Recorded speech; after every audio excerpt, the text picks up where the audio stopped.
Ladies and gentlemen, good evening if you are in Cameroon or in Africa. Good morning, good afternoon if you are in the United States. My name is Lambert Wait. Long. I am a freelance journalist based in Washington, D.C.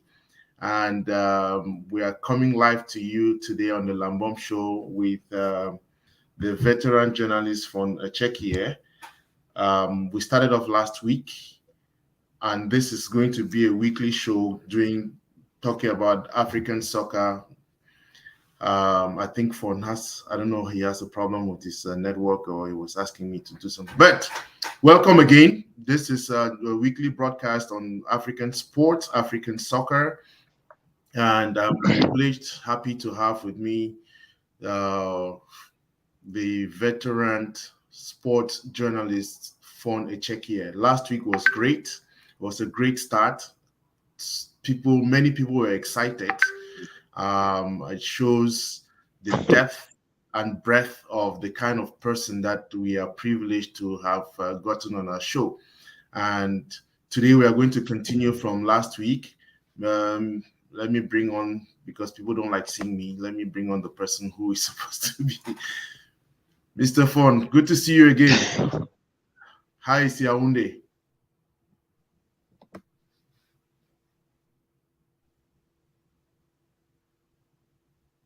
Can you hear me, Mr. Fon?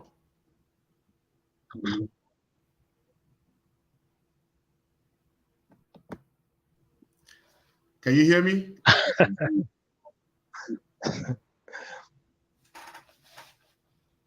Yes, it's my pleasure. It's my pleasure. Yaoundé is calm. We don't have sunshine this afternoon. It's calm. And the weather is quite... sure, I'm getting you very well. I'm getting you. Yaoundé is calm. At least from a meteorological point of view, everything is fine. Yes. You aren't hearing me? I'm hearing you. Good. I'm getting you. Yes, I think there's a delay in transmission, but that's fine. That's to be expected. I hope that this week will be better. Last week we had a break, but this week we'll eventually get it to a place where it's good. So we started off last week looking at the Total Energies women African Nations Cup, or African Cup of Nations, and this has been the first week, and disappointingly. You gave us a list last week of the countries that you think are going to sail through, and seemingly your country of origin seems to be on the verge of being kicked out of the competition. Where are we in this first week, and how is the competition progressing?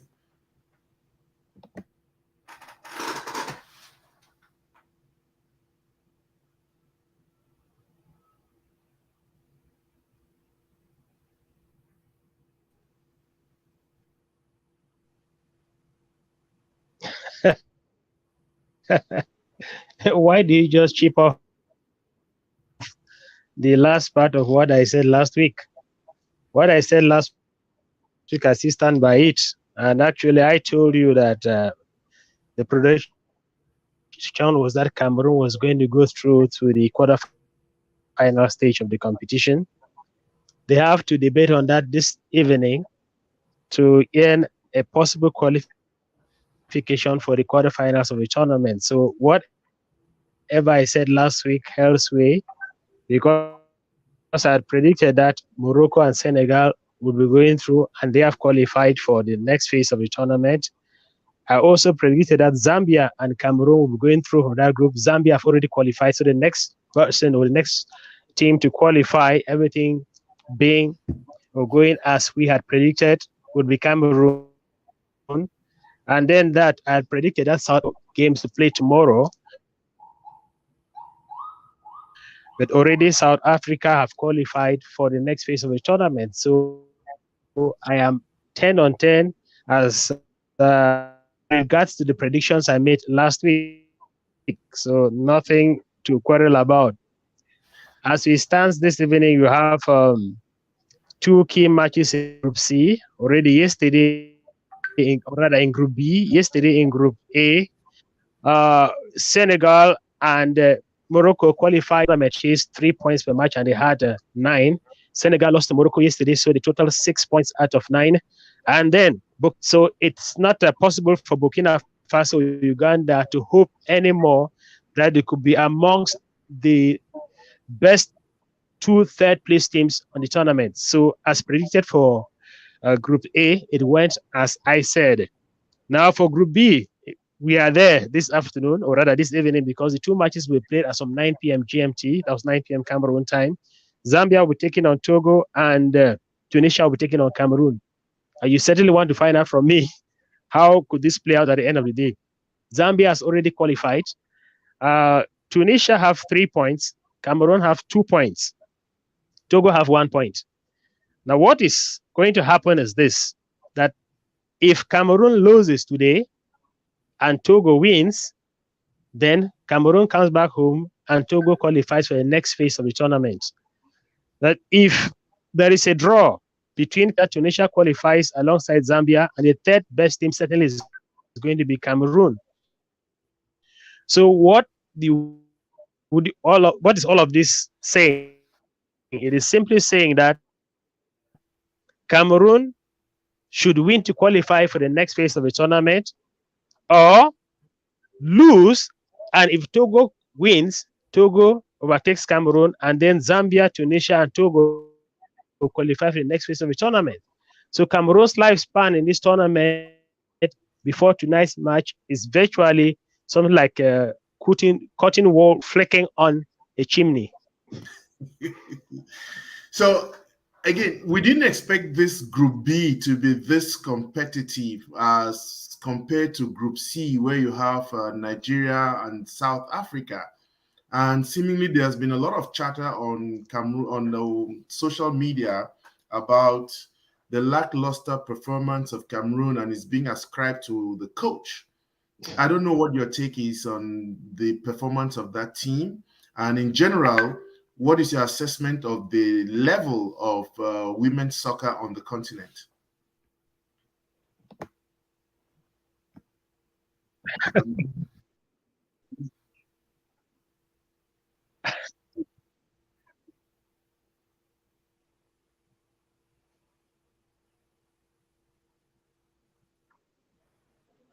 Well, the women's soccer on the continent is like following in the trail of the men's soccer. You no longer have these teams which are ordained winners or ordained victors in the game of football. So each and every team is making a stride in football on the continent. Now look at a team like Togo, who had their first appearance in the tournament. They celebrated because they were able to play to a draw with Cameroon. Cameroon 4 times appearances at the final game of the tournament. So it is women's football on the African continent. It's finding its ground. It's making its mark. And what one can say is that just give them some time, and they're going to come to the level that you would expect it, that it will become as competitive as the women's football elsewhere in the world. Now, you want to find out what is wrong with the Cameroon team. I don't think catching up with the Cameroon team, and that they no longer have the same players that they had so many years ago. Now, just one or two of them are still in that crop that is trying to pick up a quarterfinal appearance this evening. That is Abudi Ongene and Chut Njoya Ajara. Those are the two names, maybe Ngoknyago. Those are the two names that are actually reminding Cameroonians of the good old days when that team had a lot of luster. Now, don't ask me about the coach. The coach said that in the press conference, and I like what he said, was banking on the things that have happened before. He reminded us that in 2016, Portugal had 3 points, and also reminded us that Senegal, at the end of the first round during the African Nations Cup in Cameroon, had 2 points, but closed the tournament winning the trophy. So you can't therefore give the Lionesses a bad name in order to hang them. That's what he thinks. And of course, when you listen to such utterances coming from somebody like the Federation President, Samuel Eto'o, who had told the players that in spite of their defeat at the hands of France during the test match before the competition, that there was no reason why they would not reach the semifinals of the African tournament. So that alone was a boost and a challenge again. Then remember that Chudjoya Ajara said that they thought that Cameroon had played this competition and reached a certain level for too long, that it was time for Cameroon to take the ultimate prize, to embrace the ultimate silverware. And so they expect that today they should qualify for the quarterfinals, go on to the semifinal, and then carry this trophy or win this trophy when they play the final game on the 3rd of July. So those utterances and suggestions, submissions by the technical staff, the managerial staff, the administrative staff, and the players themselves says that the Cameroon team know what is expected of them, and they want to definitely dance to the rhythm of the music that they themselves have composed.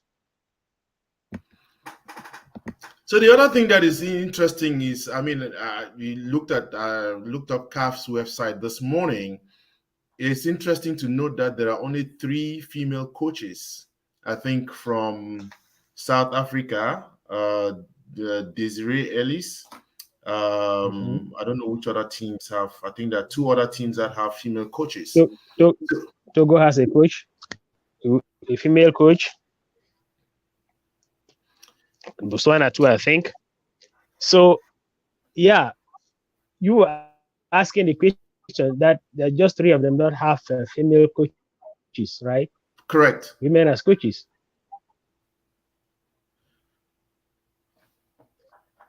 And so, what's the question?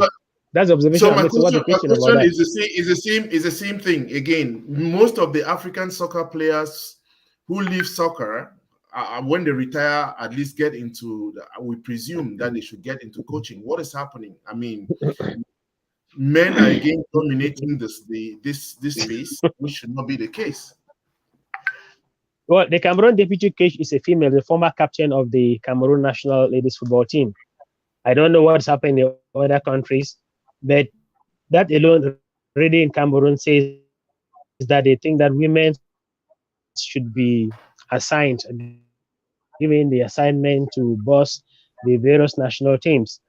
So if you find out if any problem with that, I think that the various countries and the various football federations know what they need for the various expertise. And so if a country decides that the head coach of the female team should be a male and not a female, well, good and fine. They know what they're looking for. And if they decide that it should be female and not a male, they know what they are looking for. I don't think that because it's a female team, you must have a female coach. It's a male team, you must have a male coach. We are getting closer and closer to the situation where the male teams will have as coaches the female gender. So I don't think that should be anything at all. Everything has a starting point. And based on what they're going to register as results, I think those federations and associations are going to take the required decisions to put the right men or right women in the right holes or the square pegs in the square holes. Well, again, that for me, it's problematic in a certain sense. At least let the women develop the sport. The men should be supporting them. I mean, we keep letting the women play second fiddle. I think it's important for us in terms of gender equality. Give the women the opportunity to. I mean, I'm glad that the refereeing is being done by, I mean, a complete female cast, isn't it? That's a good sign. But I also think that more women should get into it, in terms of coaching. And I mean, before you come in for, it's the same question at a different level. I think there's only one team that has an expatriate coach. I think there's a French guy who is coaching, I think the Tunisian team, if I'm not mistaken, which is the same question about whether African coaches are ripe enough to coach African teams. It's a perennial question, isn't it? Wow. I think African coaches are more than qualified to coach African teams. If you were to ask me the same question, that what has been happening to let's say the Cameroon national team, why has it taken so long for Rigobert Song-Bahana to be the main coach of the Cameroon national team, and not just having them only when you want them to play second fiddle, or just when you want an interim coach? Sometimes people bring in such arguments as the fallbacks that they get or the kickbacks they get from recruiting the various expertise. That when it's a fellow Cameroonian, well, maybe he will not be able to listen to those of us who go out there to look for the coaches and give us part of the kickbacks from the contract. Well, maybe it is because they don't have confidence in your own brothers and sisters, and maybe ultimately, as Jesus Christ himself once said that a prophet is never accepted his own homeland. Maybe that is the kind of thing, but gradually they're winning themselves away from that. And I think that we're going to be seeing those things change.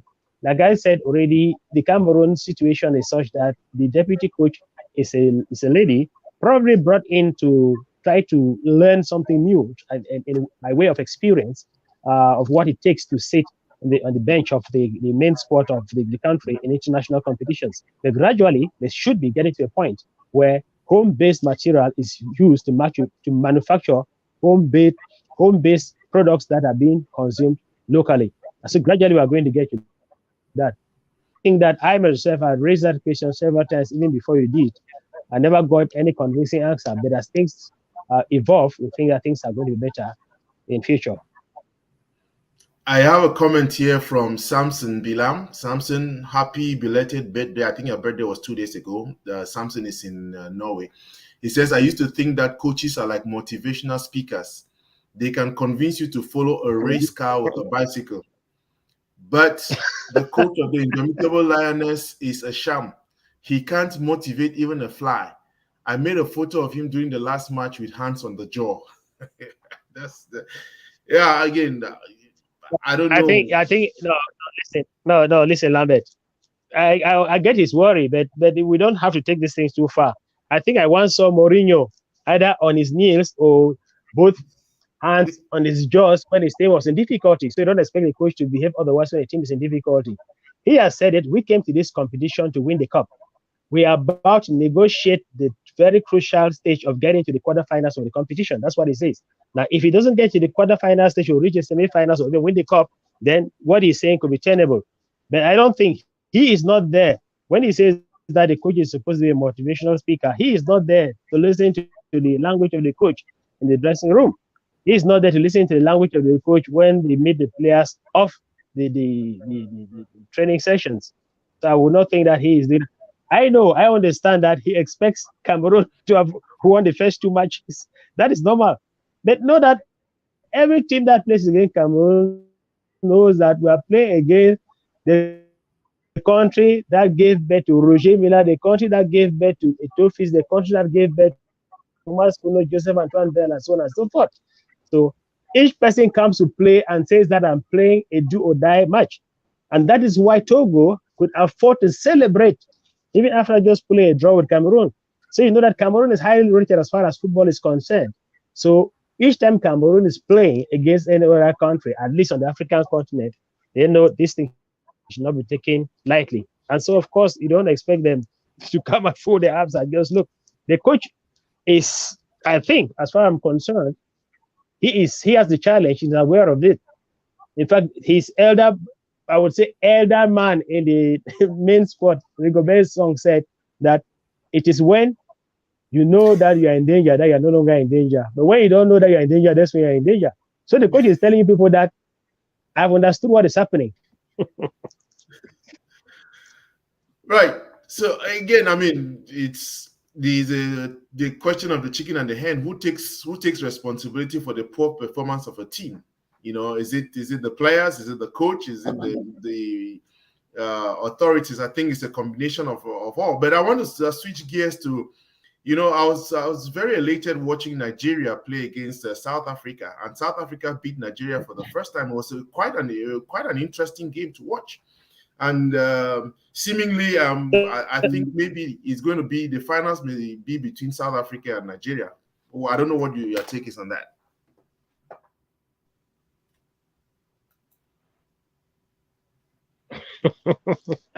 Well, let me say that this is exactly what will be happening after tonight.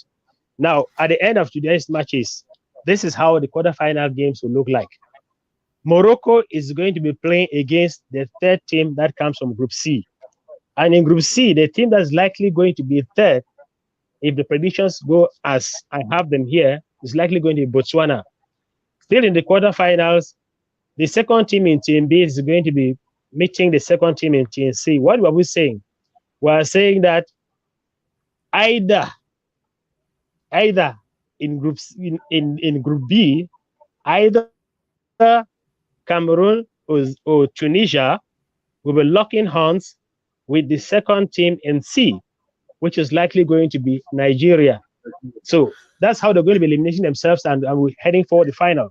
And the third match, Senegal in the quarterfinals is going to be locking horns with the first team in Group B. That is Zambia, everything being equal. And of course, the first team in C, that's likely going to be South Africa, will be locking horns with the third team in Group B, which could. So we can't really say for now. But what I think, what I've seen so far, in terms of performance, the performance quotient of the team so far, and the projections that I see, and how consistent they have been since the competition began, I foresee South Africa going all the way. Right, and I think of all the countries, I mean, maybe with the possible exception of the Arab countries, South Africa has a very developed women's soccer league. You know, I know that there's a Cameroonian player too. I think the goalkeeper is also playing in Nigeria. So the problem we also have with these competitions is because at the club level within the continent, we don't have female soccer developed to that level where they can really compete and bring that up. If you were going to advise CAF on what to do to improve on female soccer on the continent, what would you suggest? I will just make one suggestion, that what they themselves have already said should be implemented. What they themselves have already said at CAF should be implemented. And what are they doing? First of all, they said they were going to try to popularize this sport and make it a sport that has the required pedigree. And so that is why, for the first time ever in the history of women's football on the African continent, they've had the video assistance referee being used in all 28 matches of this year's tournament. That is the first thing. The second thing is they have decided to increase the prize money by 150%. That's trying to raise the level and to give it the kind of identity that it's supposed to have as a football competition. And they have also decided that in choosing the teams that are going to take part in the upcoming World Cup, that the first 4 teams on the continent, on the African, on the championship, would qualify, and then 2 others later on would have tried to find if it's possible to make Africa have 6 participants in the upcoming finals. All those things are being done to give the football on the African continent the required recognition that it deserves. And of course, when they put in money, what you know about money is that money makes it possible for us to have the enabling environment, as I said the last time. So what CAF has as a big dream for the African football, especially at the level of the ladies, I think it's very commendable. All they have to do is just implement what they themselves have decided to retain as a way forward for African football. Good. So again, CAF this weekend, I think, and I want to transition to something about CAF's decisions this weekend. One of the things they did was they moved the African Nations Cup that was supposed to be in Cote d'Ivoire in 2023 to 2024, and they moved it for the simple reason that it was going to take place in June, July, which is during the rainy season. And I'm wondering whether when they took the original decision, did they not know that it was going to be rainy season? And I've been thinking of maybe writing on that as to whether soccer is a game only meant for the dry season. What is wrong with the rainy season? I think it's the best time to enjoy soccer even. I don't know what's your opinion on that, Mr. Fon. Well, if you were to ask me about why they have taken the decision to take the competition to 2024, I would tell you that they were never supposed to have come to that in the first place, because when you take decisions on teams, on the countries that host the tournament, there are a lot of things that come into play. When you decided Cameroon is going to host the African Nations Cup in 2019, Cote d'Ivoire in 2021, Guinea in 2023, there are certain things you're supposed to have taken into consideration. Now, one of the things is that the countries have to be ready with the required infrastructure and the required other logistics that come into play when you have to host the African competition. That they were supposed to have known that this is the meteorological situation in Cote d'Ivoire during that period of the year. You don't give the impression that it was done it was kind of an impulsive decision that was taken. Now, as it stands, what probably they should be looking forward to doing right now is that you should also try to determine the kind of stadia you have hosting those competitions. That if you have to win the beat, the stadium should look like this, look like that, so that with or without rainfall, things should go on as planned. Because this idea of giving the rest of the world the impression that Africa is always coming back to its decision, that is not true. doesn't speak well of us. So I think the Confederation of African Football ought to sit back and try to review its own decision and its own modus operandi, so that when decisions are taken, they stay. Don't take decisions and come back to them, because I've been told that when there's a lot of flip-flop the decisions you take, it doesn't make you look serious at all. There's a question here from Innocent Chia. Um, he was asking about the return on the investment from the women's soccer, whether it's just meant for gender equality or truly it was something that was. What is the return on that investment?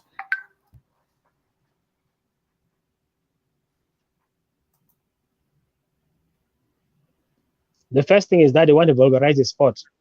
They want the sport to be a sport for all. Secondly, they have to look for ways and means of making that sport becoming a sport for all. And so what they do is they try to pump in money to encourage the various countries and various teams to rise to the occasion of being self-sustaining.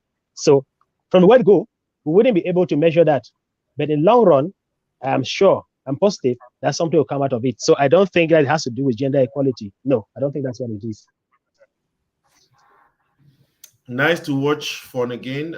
This coming from LinkedIn. I don't know who that is. Where should we expect to see him next? His expertise is required for the development of sports journalism. I guess so. Berto, oh, the veteran fund. So let's Is that where you see me next? Yes. So when you see me next, I guess you told our viewership last week that this Saturday show at 5 p.m. that began last week will go on until maybe just after the World Cup, and possibly thereafter, till Thy Kingdom come. Right. So again, if you are just joining and this is your first time, Fon and I started this program last week, and we are going to run a weekly Saturday broadcast, and it's going to focus on African soccer. And today we are talking about the the Total Energies Women's African Cup of Nations. But Fon, one thing that you and I have not talked about, which is something I've always written against. What is really African about these African competitions? You know, the thing that I used to tell Women's African. Yes, the women's African. What is really African about it? Is this just a name that is taking place in the continent? Maybe with the women, it's quite, you can see something African about it. Because when it comes to the men's competition, the coaches, most of them are expatriates. The players, most of them come from Europe. They are all playing abroad. You know, the balls, the jerseys, they are all made by companies that are all found overseas. And so I'm wondering, and again, what is really African about these competitions?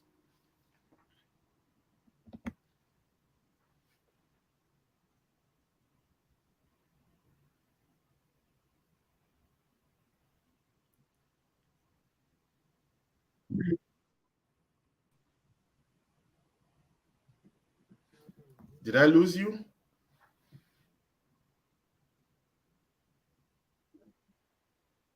Lambert, there's a famous saying that no one can make you feel inferior without your consent. So if Africans decide to give the impression that they cannot produce jerseys for a competition, that they cannot produce balls and materials for the competition, well, that's their lot. You didn't. Africa does not stand up or rise to the occasion. It's an African situation. This tournament is an African tournament. It's being played in Africa, organized by Africans for Africans, and inviting the rest of the world to view what Africans are doing. So it's an African competition. The other aspects that you've just mentioned are things that Africans can take care of. And if you were to ask my opinion, let all the African countries, not only in sports, and tell themselves that we too can. Let our coaches be Africans.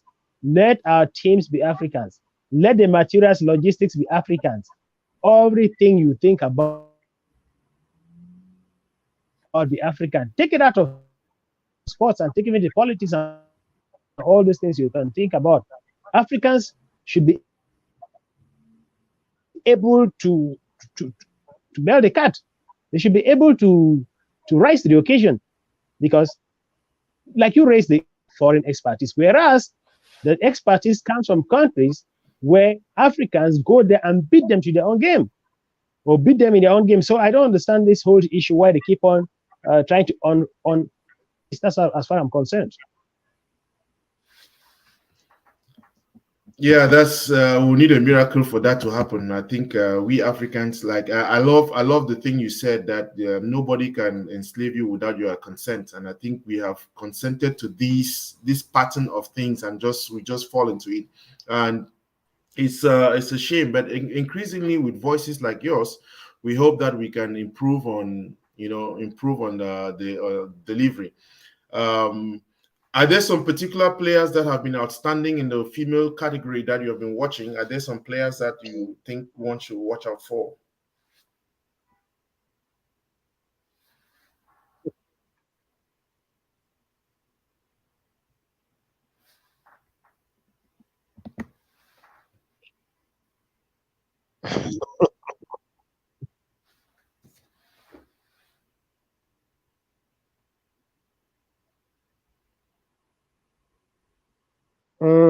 Yes, there are some. I just imagine you asking this kind of a question. Let me say, I want to look at my score sheet here. Some of the players, let's look at Senegal that have already qualified for the quarterfinals of the tournament. They have players like Ndeye Diakate, Genon Diaye, and the keeper Tide Sene. You have from Morocco players like Gislen Shabak, who already has 3 goals to her credit. We have a player like Salma Amini. You have Josela Ayani and Fatima Tanawit. Sometimes it's difficult to pronounce some of these names. Let's say in South Africa, for example, you have the goalkeeper Dlamini. You have German Siwe, Noxolo Sesane, Jane Refilo, Hilda Lesogo Radiancanyo. Nigeria, you have there are so many of them. In fact, there are a number of them. As I read out the names and go, I was just observing. In fact, I was watching the matches and looking at them and trying to take down short notes on them. Burundi, for example, Lambert.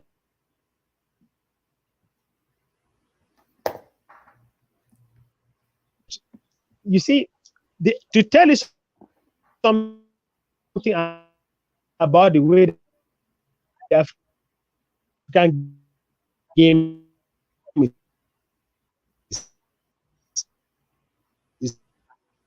going.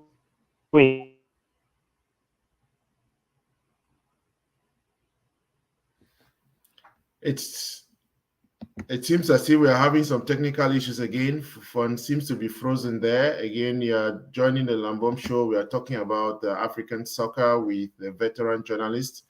Fun, I think you may need to, I don't know, I think you're frozen. Again, these are connectivity issues, of course. That was to be expected.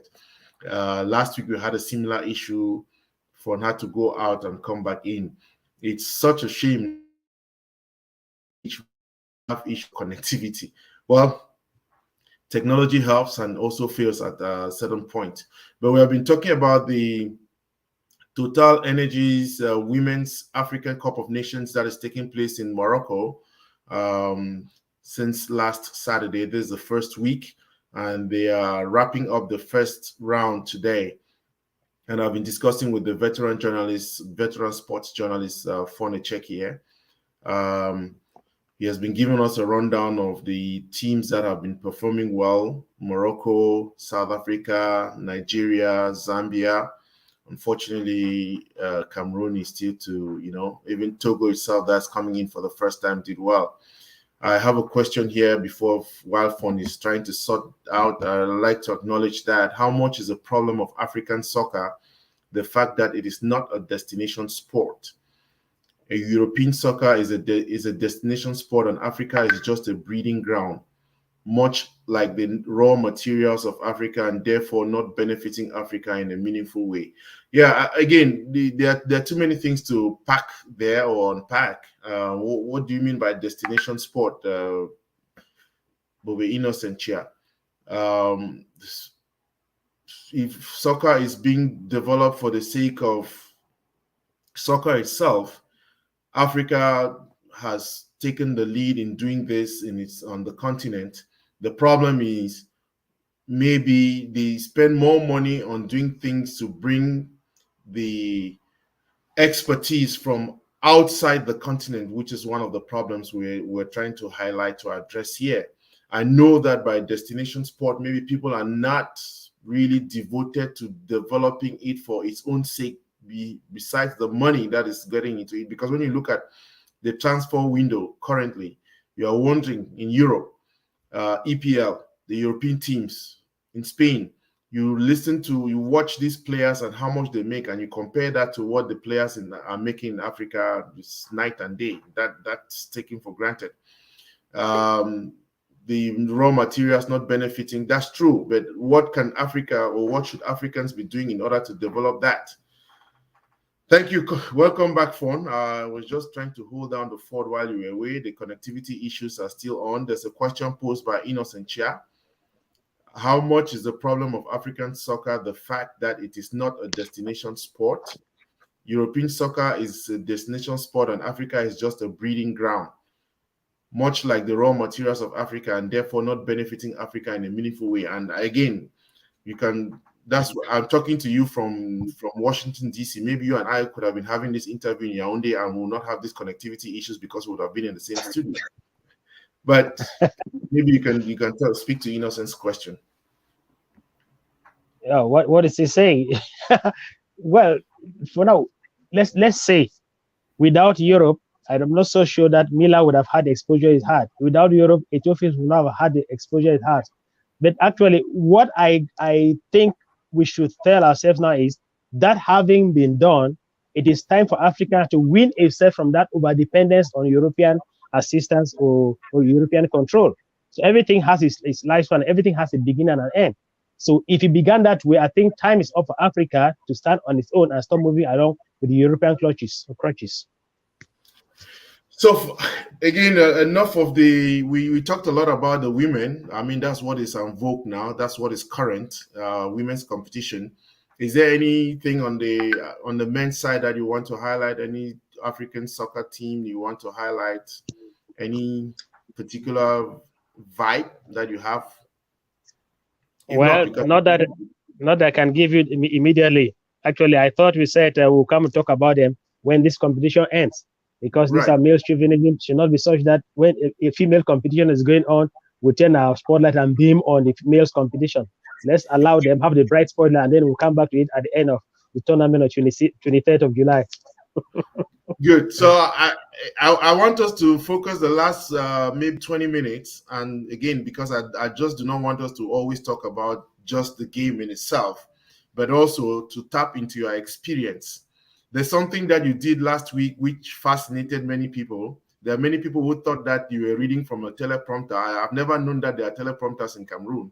Well, where you are at home. You are in your own studio. You don't have any teleprompter in front of you. And you talked about how you got into sports journalism as someone who studied with a science background.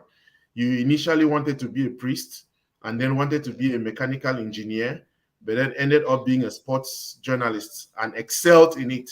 And you made reference to Zakarinko having inspired you, and you were able to reproduce a report that inspired you. And I found that really fascinating myself. And many people have been asking, I would like for us to spend this last time. First of all, can you, for the sake of those who thought that you were reading from something, can you give us that skit from the inspiration you got from Zakarinko, and then we'll focus the last part talking about your experience as a journalist. Well, I said this was a tape that was slotted in 1983 by Yubayoa Yankan Francis, my classmate in Kasbambili. That afternoon, when I went to visit him, he asked me, Bon, have you listened to this report by Zakarenko from Spain? I said, no, he slotted in, and this is what came out of the report. We are 3 hours away from what has been described as a decisive and important encounter. Decisive because a win for either team today will give them a right to leadership in the Four Nations Group 1, following yesterday's 1-1 tie between Italy and Peru. Decisive also because of players of Cameroon to make the goals this afternoon, the players must be in superlative form. Offer no scoring opportunities to the Poles, who have a remarkable flair to capitalize on defense error. And of course, adopt and sustain a very aggressive attacking power and spirit for full 90 minutes. Poland, 4 times World Cup finalists, who want to beat Cameroon, their second all-black World Cup opponents, as did against Haiti in West Germany 8 years ago.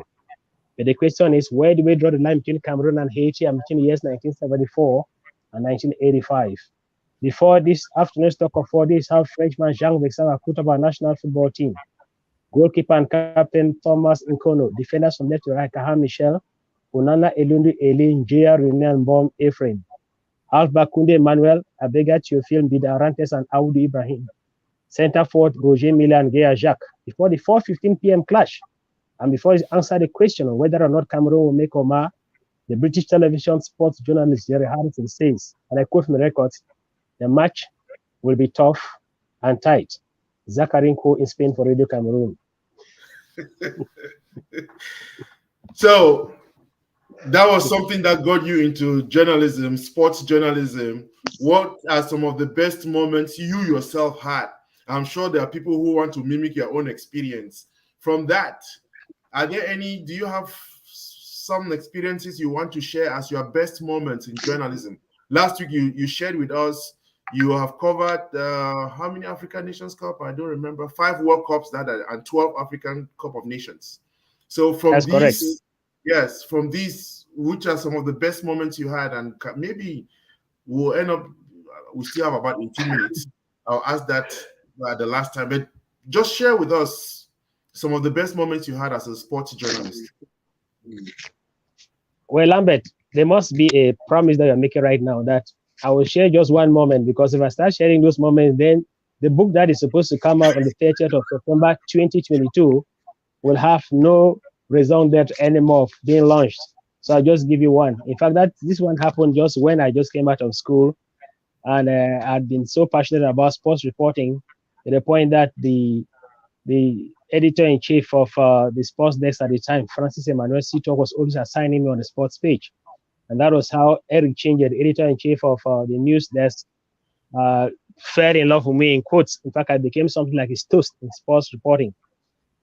So this happened in 1990. And then when in 1991, Cameroon was invited to play against England in Wembley, the Minister of Information and Culture asked that Echekiye should be part of the coverage team. But Eric thought that was a football match and did not see how he could fit in well in such an assignment. And so he came and bypassed Mike Nze and Abunga Tanto and chose for Echekiye. And suddenly this was me on a flight going to England for a first international assignment to cover the indomitable lions of Cameroon, and where? Wembley of all places. I remember I was going to Wembley alongside the late Abenego Misang and as cameraman Bonaventure Takukam. So I arrived in London. It was damn cold. In fact, a certain Mr. Njoya came in from Guinness Company and took us and drove us away from the airport straight to the last training session of the Lions. When I got there, I was the only English-speaking individual around, and who could speak French. So Philippe Redon, who was the coach of the Cameroon team, and Roger Miller were the target for the journalists. So they wanted to interview him or to interview them. So I was the one who they played the role of an interpreter and translator at the same time. So that was how I got into the frame of sports reporting abroad. And I remember that at the time, when we arrived at the scene of action, there was some noise around that Mila had decided not to take part in that match. Well, it's important to know what happened before. Cameroon had played against England on the 1st of July 1990 at Naples and was eliminated at the quarterfinals by England, 3-2. And so after the World Cup finals, England invited Cameroon to play with them again at Wembley this time around to be sure that that magic will still work, because they said that they barely defeated Cameroon. So they wanted that team to come and take part in the competition. So Roger Milla justifiably argued that if the Wembley Stadium would be crowded by at least 60,000 people, was thanks to him and his famous World Cup wiggle. So he had expected that in the bargain, he was going to be given a special envelope for being the man that the fans wanted to watch. And when that was discovered that it wasn't part of the bargain, Miller decided not to take part in that match. And then there was also Nkono, goalkeeper Nkono, who had come in too. He was the goalkeeper of the match between England and Cameroon at Naples. And he had argued that if England invited Cameroon, it was because they wanted to play against the same team that they played with in Naples.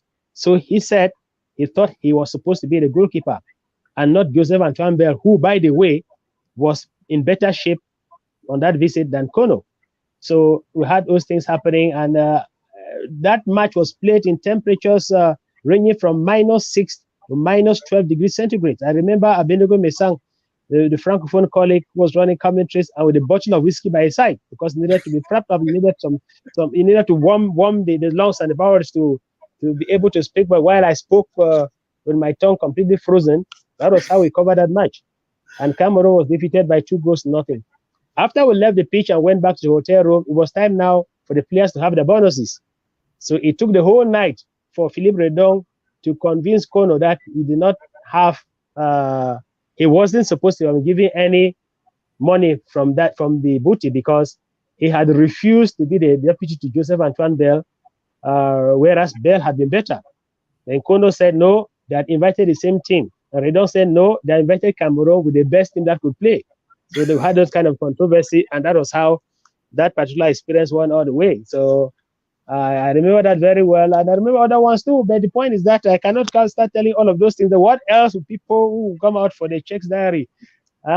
3 decades so of. again, I think I have a different take to that, because for me, again, these are teasers again to build it up, isn't it? You have these little teasers. You don't have to give that. But I have something here from one of your. I didn't know this fact. Innocent Chess, a friend and a brother, he's in Chicago. They found Echekiye that pulled me into sports. So while Zakarinko pulled you, you also pulled some other person. What I found most captivating about Fon as an early mentor was how much preparation he put behind his passion. He would go from the American embassy to the British Council and everywhere in between to get his facts straight and provide nuggets of information that no other show or journalists, especially the French-speaking counterparts, were going to give. Why? What was it about preparation? Why did you decide to get into all that when you could just go on like we are going on now?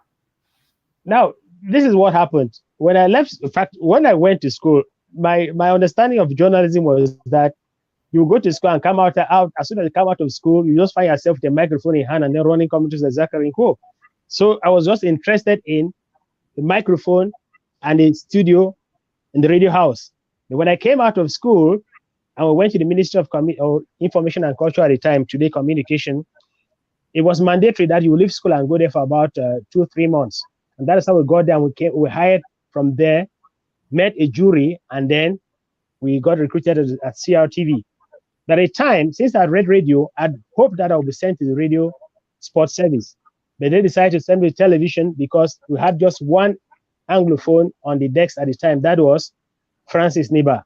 Okay, so Francis Niba was at the decks alone, so they needed some other person and somebody they described as having to have the passion. Now I was getting now to radio or to television without having had intensive preparation on television.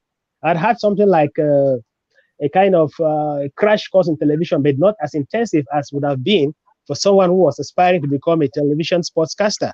So what did I do? I decided that to do my homework. And how was I doing it? I had to go collect tapes from the American embassy, tapes of a certain program called the Sports Machine and anchored at the time by the late George Michael. And so that I was trying to copy him.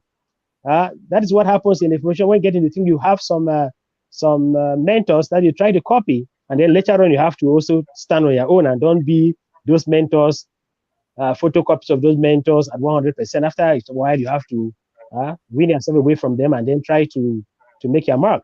So that was how, from the word go, I started working in the footsteps of George Michael of the Sports Machine program. And then subsequently, I started to break away. And that's how other people came under me, like Innocent Chai himself. He too was Sport Vision.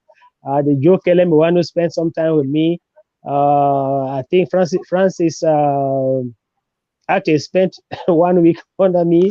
There were a few others too who came under me.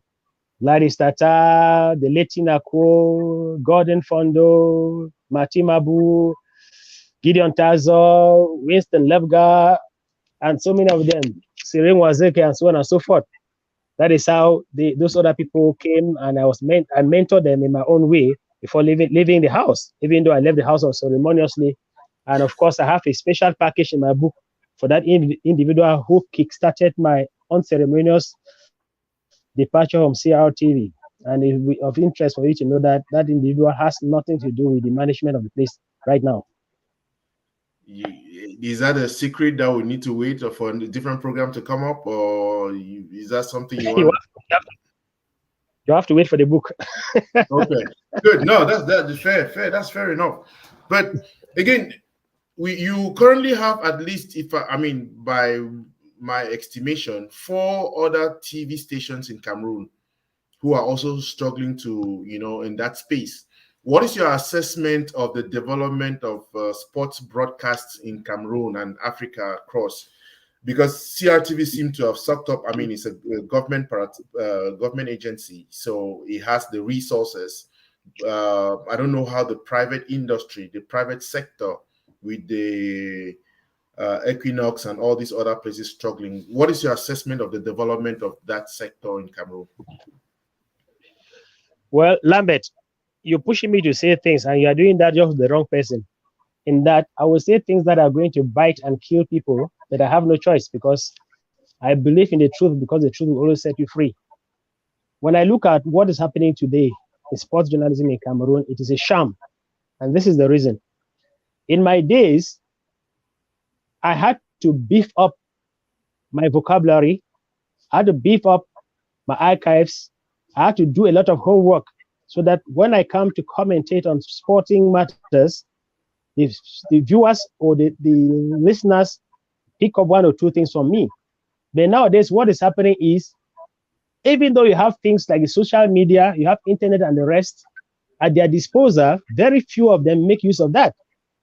And you find that people go to present sports programs and make them look as if they were reporting on political party meetings indoors somewhere. They have to make the difference. All those things are at their disposal. They should shy away from this issue of trying to become the friend of this federation president, taking money to insult his opponent because he has taken money from this person. Shy away from running behind sports personalities, players, and athletes. They have to shy away from all those people and stay away from those vices and work, do their homework. They go, for example, when you look at this is the modus operandi. When you look at the sports program in Cameroon today, what happens is the presenters call for the people they call the analysts. By the way, they say le consultant in French, which is analyst, as a matter of fact, in English, and not the consultant, at least in sports analysis. They give the assignment to them so that when those analysts come on set and they submit arguments that are flawed, they are not able to counteract them because they have not done their homework. They invite people to their sets and they allow the people to do the work for them. So that whatever thing they do, they cannot come in to break and say, no, this is not the thing, this is the right thing, and stuff like that. Very few do. So we have a percentage of just 5% doing the work as against 95% who are not doing the work. The conclusion is simple, that they are not doing the job. That's the long and short of the whole thing. But is that not a consequence of the fact that journalism has become a profession where any Tom, Dick, and Harry, when they have a mic, they can get in? You don't have many people. I mean, even the ones who have graduated from so-called journalism school, I don't think Cameroon has any by any standard. But again, Cameroon has Cameroon has journalism schools. At least I know of two of them. One of them is ASMA. The other one is the Journalism and Mass Communication School in University of Buea. I think there are well, I others think elsewhere. there's a technicality there about journalism. It's the same thing about asking whether Cameroon has a law school. They may have law faculties, they don't have law schools. Okay, Okay, it's the same you are talking about institutions that are specialized in sports journalism. thing. Right. I don't think there is none in Cameroon to the best of my knowledge.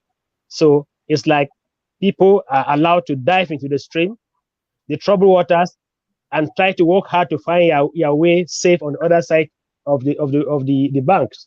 So it's more of individual achievement from individual homework. And so if you are not somebody who likes homework, you're not a lover of homework, then you remain an average person, and there's no difference between you and somebody who talks about journalism from the quarters. But hey, it's not only in journalism. Do you know that the one profession in which everybody is a member is coaching? Cameroon has 27 million coaches, and each person thinks that he knows what should be done in a team at a given time. So the thing is, it's all over. It's not only in journalism. But what I'm saying is, my junior men who are coming after me should try to do their homework. Try to do the homework, because if you don't do your homework, it shows. Journalism is something where once something is good, it's good. Once it's not good, it's not good. There's nothing you can do about it. No half measures. So do your homework and be able to rise to the occasion. So again, I think it's a challenge that I'm also going to give you, because I think part of the problem is I don't know why you're not teaching in the journalism school or faculty in Boya. I know for obvious reasons that the government will not. But again, based on your experience, these are things that I'm so just the comment made by Innocent Chia just blew my mind here. This is somebody who takes time to prepare. And these are things that you should get these young people under your wings and be able to groom them. Again, I know that when people get into civil service or they now think that they know it all, and they don't want to listen to other people. But I'm sure you're going to have the opportunity to be able to say, hey, there are some of these people, and this is a question that I was going to pose to you. Yeah. Lambert? Yes. Can I answer that question right? Yes. Does Eto'o go to look for a place in Barcelona, or Barcelona comes for him? Okay, that's cool. Barcelona has to come. Okay, but in an instance where you see the product, you should be able to say, "Hey, for the love of the industry, in the love of the ministry." I mean, sports journalism, you can call it the ministry in a certain sense. You should be able to just say, "Hey, I really want to even just volunteer your services to these places." I know the politics in a place like Cameroon. It's difficult. It's difficult to even just to volunteer. I mean, say, hey. Now, I wouldn't know what it takes to volunteer, but there is something I can say. For now, as an individual, I am an executive bureau member of the International Federation for Football History and Statistics. So we document football history and statistics on a daily basis. I'm doing that now. I am also working on coming up with something of a YouTube channel on social media and a blog. I think that would be a way of me trying to inspire others by whatever I'll be doing. Right now, I'm on your show. As I said last week, you are the first man of the more than 20 who requested me over the years to join them in some of these things. And I said, okay, let me listen to Lambert, because it sounds decent and serious. So I think by talking with you now and answering some of your questions, I could be in a way already working on to the fast lane of what you want me to do. Thank you. And I wanted to add, in the minute that we have left, I wanted to ask you, I mean, if you were going to cover a competition, the many competitions that you covered, Innocent just mentioned the level of preparation. What are some of the things that, as a sports journalist, how would you prepare to go and cover a competition like the one that we are currently, analyzing? Besides taking care of the administrative aspects of it, getting your passport and other things ready, what you do is you have to make sure that you go back and do your homework. Go and look at the facts and figures of the tournament you're going to cover. Go and look at the rules and regulations governing that particular tournament. Go and look at the players and officials taking part in that tournament. And then you can now be sure that you already are set for such a challenge. Those are the basics. Others too will come, but those are the basics before you get into any competition. Okay, so again, ladies and gentlemen, today is Saturday, July 9th. This is a second edition, and like you see, we are struggling to build this up. Your friend who challenged you last week is asking which era of Cameroon football do you miss? And I may qualify that to also ask you, looking at the current standards of soccer, I think we have already had the heydays of soccer, because I don't see the current national team giving us any. It's not exciting watching these teams. That's my estimation, and I think that's what Albert is referring to. But you are the technician. I didn't get what the first part of the question, but if you're talking about the heydays having gone by, every human endeavor has highs and lows. And if you have to represent those highs and lows on the graph paper, you have something like highs and lows. As a matter of fact, you have the graph that climbs and dives and climbs and dips, and so on and so forth. So that is how life is. The Cameroon national football team, as far as I'm concerned, got to the very apex. They got to a certain level in 1982. Then in 1990, they came back again, and then they've dropped. They still tried to come back again, and so on and so forth. So it's simply going to be a matter of highs and lows. And what you have to understand is that there is nothing that is going to be permanent, nothing that is going to be permanent in life. In fact, most of the things you see around us are because truth gets in and out of favor with itself. So there are times that this is going to work out well, this will not work out well, this will go and work out well, this will not work. What we can do now is we should take the things we are doing seriously and put the right people in the right places, and then we'll be able to have what we aspire for. For now, the team that we have now is not the best that Cameroon has seen before. But like what the present management of Food and some of the technicians are trying to do, they're giving us the impression that they're scouting around the whole world to get players who can give the Cameroonian lost start that they had in years gone by. If they're able to do all of that, then maybe we'll come back again to what we used to have in the era of the dream team of Cameroon. But for now, it is not. I agree with you. It's not the same thing, but you just have to work to it. Because if you don't work, one thing is very clear: you cannot succeed in achieving what you aspire for. So I think you mentioned too the 1982 and the 1990 teams, and I think Albert's question is which one would you prefer, the 82 or the 90? Okay, let me tell you, as far as I'm concerned, the best all-time Cameroon national football team is the dream team of 2000-2002. What is that dream team? That dream team that was made of goalkeeper Alium Buka, you had Mbuma Patrick, you had Ndiefi Pius, you had Etofis, you had Jeremy Gitab, Song Bahanak, and so on and so forth. That was the team that won the African Nations Cup back-to-back 2000 and 2002. The only time that team has ever been able to do that. That's that for you. And Innocent says. And if we are to conclude on that matter, the truth is, recently in the International Federation of Football History and Statistics, we set you to get the best all-time team for all the 210 member federations of FIFA in the world. And the 2002 team of Cameroon featured 7 members in the Cameroon all-time squad. I'm sure, again, the statistics that you did in A-level math and O-level math is coming out now. So, again, we are grateful that. But Innocent says the heydays of soccer is a matter of how old you are. Soccer is an aspect of culture, and every generation appreciates what they have experienced as the best. I think, well, I don't buy that. Relativism. I don't buy that. I don't buy that. You should not say that. If you say that, then you'll be like telling us that if you ask the question about something, whatever thing you say is going to be good as long as you have said it. But at the end of the day, what does the majority say? That is what carries sway.